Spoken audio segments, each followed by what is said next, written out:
যে এই দোয়াটা যেটা আমি এখন শিখিয়ে দিচ্ছি আপনাকে, এই দোয়াটা জিবরাইল আলাইহিস সালাম রাসূলুল্লাহ সাল্লাল্লাহু আলাইহি ওয়াসাল্লামকে শিখিয়ে দিয়েছিলেন এবং রাসূলুল্লাহ সাল্লাল্লাহু আলাইহি ওয়াসাল্লাম এই দোয়াটা খালিদ বিন ওয়ালিদ রাদিয়াল্লাহু আনহুকে শিখিয়ে দিয়েছিলেন। তো শোনার এবং শেখার খুব আগ্রহ ছিল, তা আমি লিখে নিচ্ছিলাম এবং নোট করছিলাম। এই দোয়াটা যদি আপনারা পড়তে পারেন, ভবিষ্যতের যে কোনো শঙ্কা, আশঙ্কা, বিপদ আপদ, বালা মুসিবত, এই বিষয়গুলোর ব্যাপারে আল্লাহর পক্ষ থেকে একটা সাকিনা এবং সুকুন হৃদয় নাজিল হবে ইনশাআল্লাহ।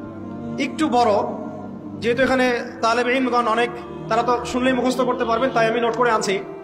এবং জ্ঞান তো লুকিয়ে রেখেও লাভ নাই, প্রচার করলেই লাভ, আপনারা আমল করলে আমি নাকি পাবো ইনশাআল্লাহ।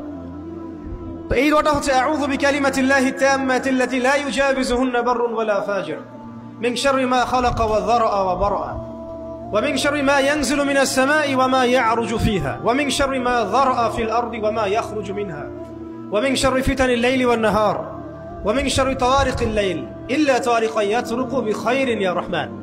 এই দোয়াটার উপর আমল করতে থাকেন, দেখেন ভবিষ্যতের আশঙ্কা দূর হয়ে যাবে ইনশাআল্লাহ।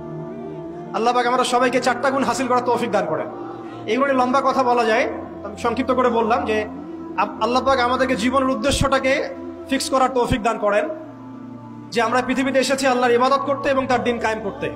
এবং এই মিশনে আমাদের প্রথম দরকার হচ্ছে দ্বীনি ইলম অর্জন করা, এবং এটা একটা লম্বা সিলসিলা, এই ব্যাপারে তাড়াহুড়া না করা। এবং 3 নাম্বার, বুজুর্গ ওলামায়ে কেরামদের সোহবতে থেকে দ্বীনের জ্ঞান হাসিল করা। এতে করে জ্ঞানের সাথে সাথে আধ্যাত্মিকত্ব হাসিল হবে ইনশাআল্লাহ।